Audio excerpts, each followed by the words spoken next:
we remain steadfast in our commitment in delivering local news that matters.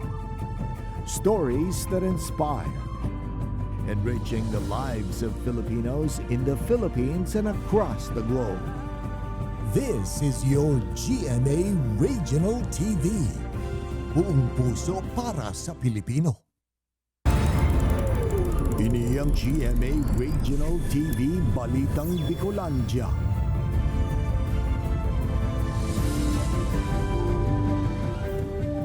Diyos marahay na hapon mga kapuso, uni na ang Balitang Bicolandia. Hatod miyan pinakadarakula asin pinakabagong mga bareta sa Kabikolan. Kami ang tropa nin katotohanan, mahatod nin mga baretang mayong pigkikilingan, mayo nin pigpoprotehiran. Live halik digdi sa GMA Complex sa Naga City, ako po si Kate Dalovieres.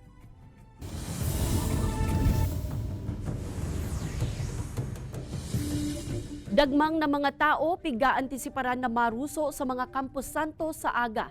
Katakod kayan pig-aktibar na kan Naga City ang Joint Operations Center para sa salbadong pag-obserbar kan Todos Los Santos. Ang detalles sa report ni Chris Novello. Como preparasyon sa piglilaomang dagsakan mga tao mapasiring sa mga pampubliko asin pribadong Campo Santo sa siyudad ni Naga. Aktibado na ngunyan ang Joint Operations Center kan lokal na gobyerno. Pibibilog inikan man ay lain opisina asin law enforcement agencies na maasigurar na magiging matunino ang pag-obserbar kan undas. Kay bala sa mga pigbabantayan kan JOC ang mga tinampong harani sa mga Campo Santo uli sa piglilaomang magabat na bulos kan trapiko. Precisely. Lalo na po sa aga, digdi sa may area kang Rotonda, sa may Kalabaan kang Magsaysay. So asahan ta po na may kagabatan dyan. So ang intervention ta po dyan, arog kang ginigibot na dati, pag day na nagbibirigayan sa Rotonda, ginigibot ta po siyang controlled intersection. Inabisuan naman ang mga truck na parameters na mag-agis Almeda Highway. Puon na launa ni hapon sa aga Nobyembre 1 hasta alas 5 ning hapon sa Nobyembre 2. Mapautob man nin one-way lane as routing sa pirang tinampo sa syudad. Mientras tanto, pigsyerto man kan PNP ang mahigot na pagbabantay sa mga Campo Santo as in iba pang areas of convergence sa syudad nga ni mamantinir ang pazi orden as in sulam ning pag-obserbar kan Todos Los Santos. Nakaready naman ang ating deployment sa ating cemetery, yung mga ating police assistant desk sa ating mga bus terminals. Kay banan si Jovel Ubiso, Chris Novello, Balitang Bicolandia. Mga mabisita sa mga Campo Santo sa aga piga-andaman ang posibilidad nin pag-uran. Manihmiento kan mga barahaon na Campo Santo nagpe-preparar naman. May report si Jessica Calinog. Pababa ang lokasyon kan Campo Santong ini sa may porsyon kan Barangay Anayan, Pili Camarines Sur. Kan nakalihis na mga panahon, anpirang mga pansyong digdi, apektado nin baha tuyong may makusog na pag-uran. Arog na sana kan dating piglubungan sa mga nagadan na kaparyente ni Karen. Kada November 1 po talaga nag-uuran. Pero po talaga naman baha. Naglipat po kami igdi para po safe. Tapos igdi na po kami nagpapangaga. An nalulubungan man na inikan agum. Aki, hipag asin biyanan ni Nanay Nida, dati man subuot na natitipunan nin tubig tuyong may makusog na uran. Dawa nga ni bihira naman ining mangyari sa ngunyan. Mapasiguro man giraray sindang bugtak nin tent, komo antisipasyon sa posibleng pag-uuran pagbisita ninda sa aga. Mapagal talaga ma'am, kaya ngunyan sabi ko pag halimbawa maano ta na mag-uran, na kitang mag-ulitaan mga aki baga. Baka niya ko kung magkamarati pa. Pirang semana antes ang Todos Los Santos, pigtutukan naman in Daviner ang paglinig sa mga drainage sa bilog na Campo Santo. Mas magayo naman daangon yan, ninhuli tamin na diretsyo na sa haraning sapa ang bulos ka natitipo na tubig. Kung ako po mahaganing laom, gusto ko mainit, tangani ining maray ang makaraos undas ng magayo. Padikit-dikit naman subuot na pig-asikaso kan sa indang manhamiento ang pagpasimento kan mga maaagihan kan tao.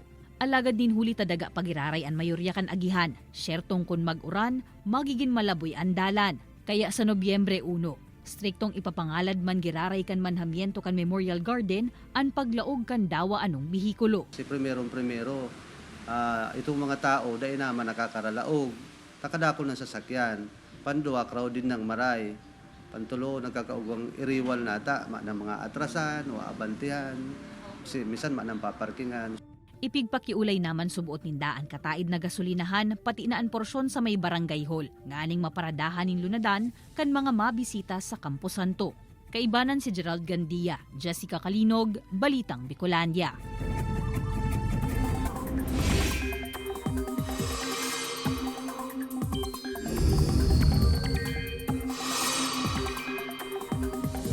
Padagos na pigmo-monitor ang low-pressure area sa Laugcan Philippine Area of Responsibility.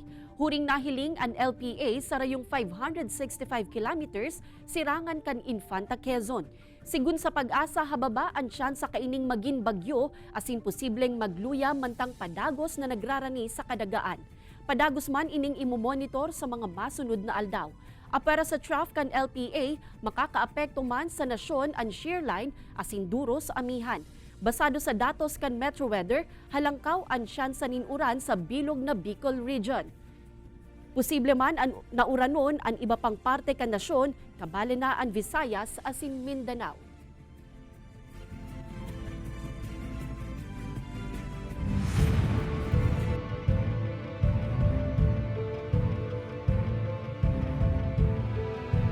Halos 99% kan mga nanggana sa barangay and SK elections sa probinsya nin Camarines Norte na iproklamar na.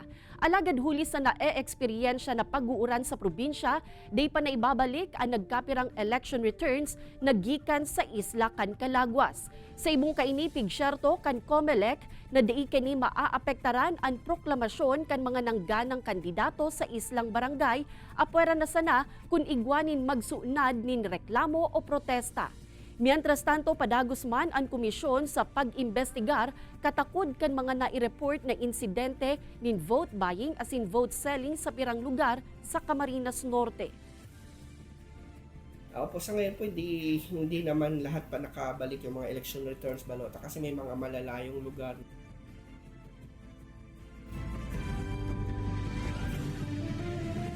Nagkapirang ng gana sa eleksyon na itulos makakatukaw sa pwesto huli kan nanotaran ng mga pagbalgar sa mga panundon kan COMELEC. Yan ang tinutukan ni Jessica Kalinog.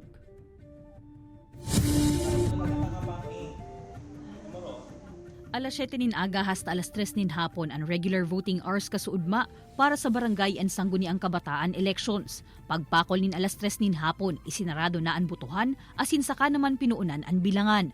Alagad sigun sa COMELEC Bicol, igwa ni nagkapirang polling center sa rehiyon na inabot nin hastangon niya na aldaw ang pagbilang kan mga boto. Is yung tulad yung sa Tamao yan, na medyo nagka-problema tayo dun sa EB.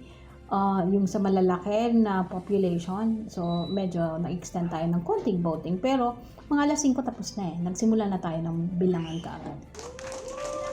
Sa Naga City man sa Camarines Sur, alas 12 na ninudto kasubago na iproklamar ang ganang opisyales sa Barangay Concepcion Pequeña, makalihis na may mamisplay subuot na election return gikan sa duwang presinto.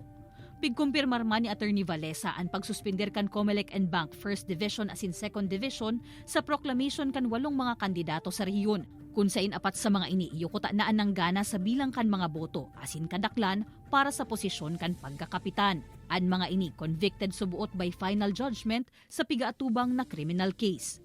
Hindi nila dineclare sa COC nila that they were convicted by final judges. Kasi meron doon ang tanong have you been charged of an offense? Pero hindi nila dineclare. So technically, they also committed perjury. Aside from election offense, perjury, plus of course, disqualification case against them ang ipafile sa kanila. En kaso man na mapatotoohan ang sa indang bayulasyon, mababakante ang sa indang ginanahan na posisyon, asin ang DILG naman ang mataunin mechanics kung paano ini mapapanuan. Sa Banwaanin Baaw, piklaro man kan COMELEC ang dapit sa sitwasyon kan Barangay Santa Isabel, kung sa inmayo ni nakadalaga na SK chairperson, makalihis parehong mag-withdraw nin kandidatura. Sigun sa COMELEC Baaw, ang nangganang first SK Kagawad, iwan para mientras na matukaw na acting SK chairperson. Mantang ang DILG naman ang mataunin direktiba kung paano papanuan ang nabakanteng posisyon kan ikapitong SK member. Kaibanan si Gerald Gandia, Jessica Kalinog, Balitang Bicolandia. Saan po ka mo mas natatakot, sa ghost o ang i-ghosting ka mo?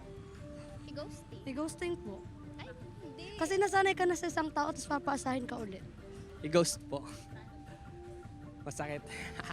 Hindi mo malalaman na i-ghost ka na ng tao. Mas nakakatakot po yung i-ghost since yung ghost po di pa naman po nakakakita nun pero yung na-ghost parang naranasan na po. 1 week kaming nag-chat and then bigla na lang po naglaho. Tapos yun, sakit.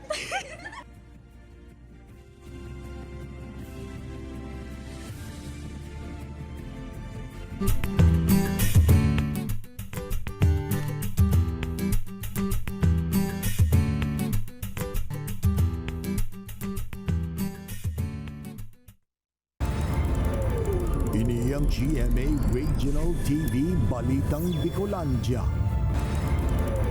Ini ang GMA Regional TV Balitang Bicolandia.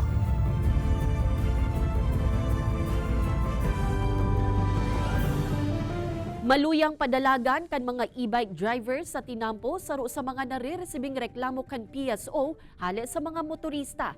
Pagkuanin driver's license asin ORCR kan mga ini natawan doon sa ginibong seminar kan Naga City Bike Board katuwang an LTO. Uya ang report ni Chris Novello. Ginatos ng mga e-bike owners asin drivers ang isin iraram sa seminar na pinanginutan kang Naga City Bike Board katabang ang LTO. Ini para eksplikar ang mga regulasyon asin late trapiko na kumuna nababayular basado sa reklamo kan mga motorista na nakakaabot sa Public Safety Office kan syudad. Yung pakiaram sa tahaw kan tinampo na naanggot man ng iba na nagmamaradali na mga kaskas na auto, nag-aanggot man po. Siyempre, nakaka-isturbo. Ang iba subot sa mga ini, nag-aagi pa sa mga national highway na susog sa LTO, ipinagbabawal ng huli kan kadakol ng mga kasabayang maririkas na lunadan. Natawan doon man sa seminar ang posibilidad na pakaanuning driver's license ang mga ini como requirement antes makapagmaneho ng e-bike. Actually, igwa kayang mga design kang vehicle na yan, nakaipuan ang driver's license. Kaya pinailing mi sa inda kung ano yung mga dapat na e-bike na required ang driver's license plus registration. Kaibanan sa mga ini, ang 3-wheeled asin 4-wheeled e-bike na may kukonsiderar na L6 asin L7 na klasifikasyon ng bihikulo. Matao man subot ng libreng theoretical driving course ang LTO sa mga ini. Sa'yo na kumako ang lisensya. Sa ako nag-drive control, mayong lisensya yan. Sangon yan, haros 11,400 na ang mga e-bike sa syudad asin padagos pang nadudugangan. Kaibanan si Carlo Abunita, Chris Novello, Balitang Bicolandia. Nagkapirang employer sa partido area pigsirbihan in order kan SSS tanganing paaramon kan sa indang bayolasyon sa Social Security Act. Uya ang report ni Jessica Calino. Daraan sa indang records asin mga kasuratan, binisita kan Run After Contributions Evaders or RACE team kan Social Security System ang 7 negosyo sa Banwaanin Guwa asin Lagunoy, Camarines Sur nganing ipaaram sa mga employer o may sadiri kaini ang dapit sa indang non-remittance status. Saro sa mga nakaresibe nin order ang may sadiri kan hardware store na ini sa Banwaanin Lagunoy na si Pony. Di ko expect pero talagang nasa siguro yan, nasa batas na pero willing mo ako magbayad. Talagang gipit lang sa benta, maluya ang benta. Yan. Inuuna ko mo yung supplier ko. Pareho ni Pony, ang maluyang bentaman ang saro sa mga rason kaya da isubuot regular na nahuhulugan kan may sadiri kan school supplies store na ini sa Goa ang SSS contribution kan sa iyang empleyado. 527,113 pesos na kantidad kan SSS contribution kan 30 empleyado ang sa indang pigahabol sa race operations na ini sa partido area. Isa rin po itong race operations na ginagawa natin ngayon na maipaabot po namin sa mga employers yung mga flexible terms po namin sa kanilang pagbabayad. Kagaya po ngayon, meron po kaming ino-offer na condonation program para po sa mga employers, restructuring programs po also for the employers, and condonation and restructuring naman po para sa mga household employers. Kinsing aldawan itatao sa mga employer na hinatudan in order nganing makakomply. Mantang may mga remedyo mang pig-opresir ang SSS. Alagad ang mga day talaga masimbag digdi, posibleng makasuhan sa pagbayular kan Social Security Act. Kaibanan si Jovel Obiso, Jessica Kalinog, Balitang Bicolandia. Bako sanang laging handa, kundi kakaiba man pati ang karakter kan mga pigbistong 10 outstanding Boy Scouts of the Philippines ngunya na taon. Hali sa ginatos ng mga kandidato tigsararong winner gikan sa 10 scouting region sa nasyon ang natawan pagbisto. Pinili ang outstanding senior scouts basado sa saindang community service, pakikisumaro sa school-related activities, character development asin antibay sa interview. Makakaresibi ang 10 winners ng 2-year college scholarship cash prize asin iba pang papremyo. Parte ang search asin an awarding ceremony kan month-long celebration kan founding anniversary kan Boy Scout of the Philippines. Congratulations sa 10 outstanding Boy Scouts kan nasyon. Entries kan 19 estudyante kan Goa Science High School nakaguno nin award sa International Research Competition for Young Scientists 2023 sa Bali, Indonesia. Uyan report ni Jessica Kalinog. Congratulations for Goa Science High School! 2 gold, 4 na silver, sarong bronze asin 2 plaque para sa Grand Awards o ang pagbisto como overall champion sa Theoretical asin Humanities Studies category. Ini ang naipuli kan 7 entries kan Goa Science High School sa ginibong 4th International Research Competition for Young Scientists 2023 sa Bali, Indonesia kan October 19 to 22. 3 categories ang sa indang binalihan: Theoretical, Applied Science, asin Humanities Studies.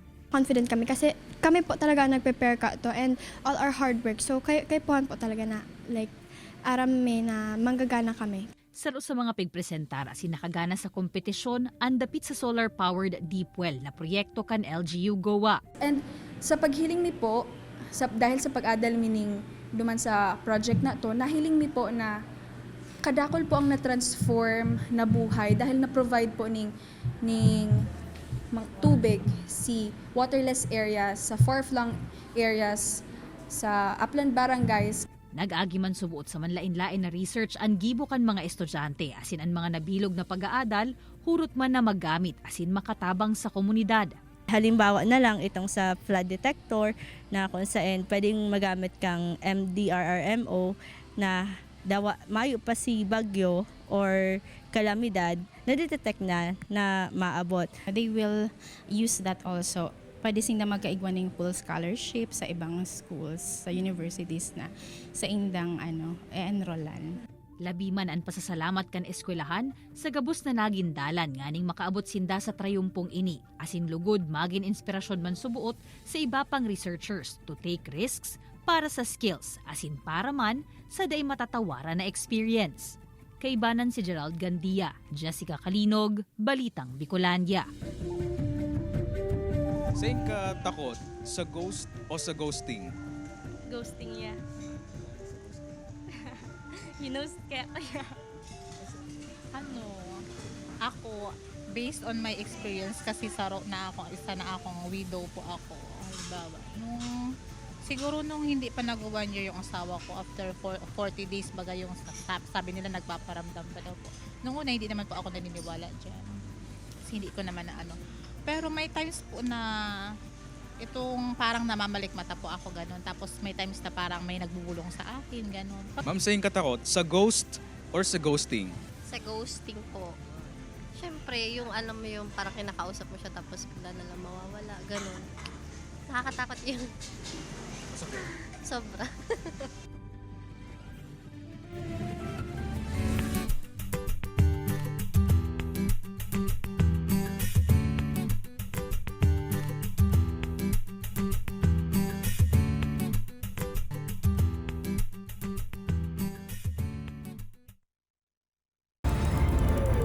Ini ang GMA Regional TV Balitang Bicolandia. Ini ang GMA Regional TV Balitang Bicolandia.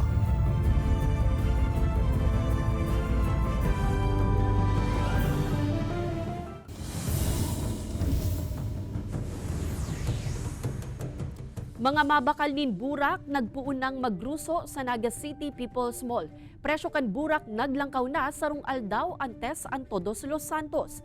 Live hali sa Naga City People's Mall nakatutok si Jessica Kalinog. Jessica?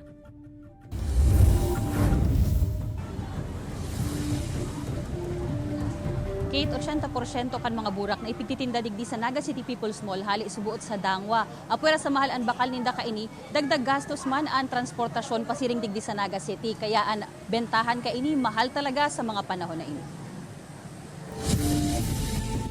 Hali sa Iriga City, nagdayo pa sa syudad ni Naga si Joan para sa namagbakal nin manlain-lain na burak na sa iyang ia-arrange asin ipapabakal ngunya na undas. Naglangkaw subuot nin 30% ang presyo kan burak sa iriga, kaya sanaga na sana siya na makalkaini. Home base lang po yung aking gawa, kaya para mas kumita, dumadayo pa po ako dito. Sigun sa mga paratsenda nin burak sa merkado publiko kan syudad ni Naga, puon pa kasuudma, naglangkaw naan kada pidaso asin bundle kan burak, mapahali man sa Dangwa o sa Barangay Pakol. Kabali na digdi ang pinakamabenta ng mga puting burak arog kan Malaysian moms na nagkakawat sa 500 hanggang 600 pesos ang presyo sa kada dosena na dating 350 pesos sana. An asterman na dating 200 pesos ang kilo, ngunyan nasa 250 pesos na. Supply sa Manila, medyo walang kauman talaga kung kapadaranin sa Muya. Kaya nagkabawi mo ng mga taga-Bicol sa pamasahe. May mga arranged naman na burak na mababakal na ang presyo depende sa sukol. Dahil naman po yan siguro mabago dakol man po ang supply ng burak. Pira lang po sa aga sa pizza uno medyo naman kasi nung maarabot na burak na hali sa Dangwa. Baka akong po yan magtaas-taas pa din kadikit. Apwera kan burak.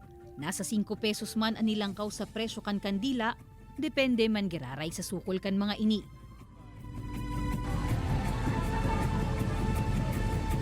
Sa ngunyan, Kate, may mga nagahabol pa man na magbakal nin burak digdig wani nagpapa-arrange igwaman nin mga nagbabakal nin per pidaso o per dozen ka ini. Ining mga tindahan digdig, Kate, sa Naga City People's Mall mabukas sa buot 24 oras na hasta sa aga. Alagad sa ngunyan maririsata man na medyo magabat na ang trapiko, kaya para duman sa mga kapuso niya to na mahabol pa pagbakal nin burak digdi sa Naga City People's Mall, antisipara naman na habang rush hour asin habang naglararom ang banggi, lalo pa man na magabat ang trapiko digdi. Kaya kung mapupwede, pwede man silang dain na magdara ng lunadan o kaya maglakaw na sa napasiring digdi sa hilera kan mga nagtitinda nin burak. Kate? Alright, Jos Mabalos, Jessica.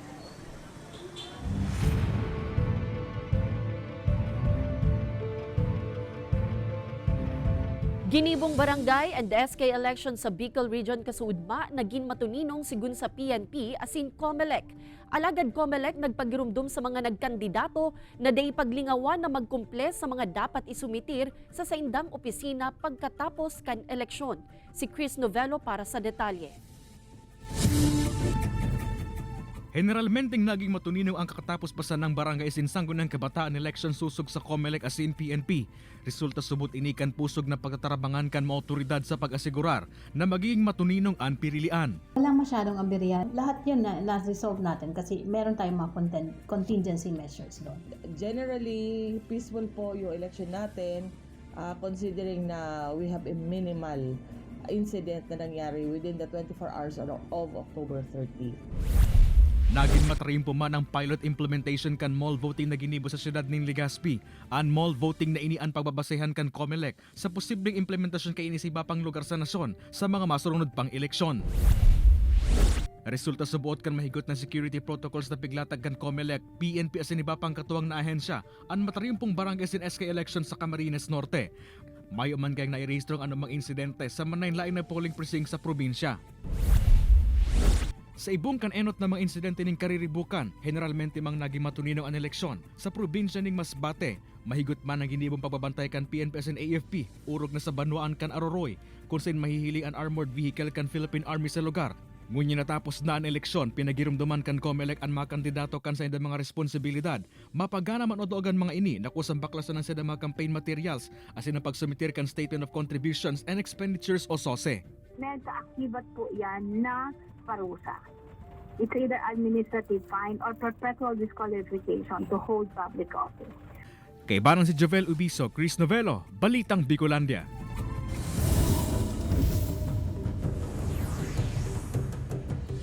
Action-packed trailer kan Black Rider pigpasiirip na. Asin iba pang bagong sangre kan pigga antisiparan na Encantadia Chronicle Sangre bistuhunta sa istoryang ini. Pinaluwas na ang full 6-minute trailer kan pigantabayan ng teleseryeng Black Rider. May hiling sa trailer ang mga maaksyon na kaganapang papanginotan kan primetime action hero na si Ruru Madrid.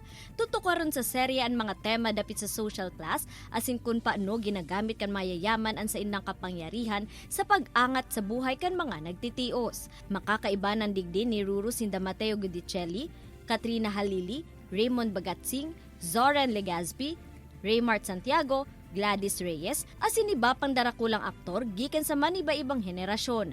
Madadala na ang Black Rider sa November 6, 8 p.m. sa GMA Telebabad. Ipinabisto na ang tulong iba pang bagong henerasyon kan sangre.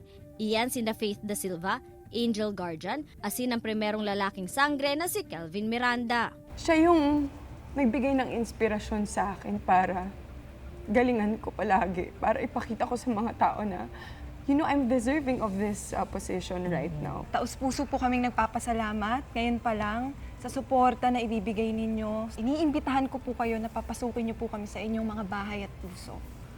Abisala Eshma. Hindi po kasi natin sigurado yung di ba? Yung kung kailan darating sa'yo yung ilaw mo, yung spotlight mo. Parang ang dami munang pagsubok na darating para makita mo siya. Ini si Don Jimenez, Balitang Bicolandia. Mga kapuso, 55 days na sana, Pasko na. Madadalan ang episode na ini asin iba pang pinakahuring lokal na bareta sa official website kan GMA Regional TV, www.gmaregionaltv.com. Pwede man kamong magbisita sa samuyang official YouTube channel, GMA Regional TV, asin i-click ang subscribe button para sa pinakamaiinit na bareta hali sa man iba-ibang rehiyon. Mabalos sa mga kapusong Bicolanong nagantabay, maging sa mga kapuso nyato abroad. Ninhulita sa GMA Regional TV, Local News Matters. Asin yan, ang pinakadakula asin mainit na bareta sa Kabicolan.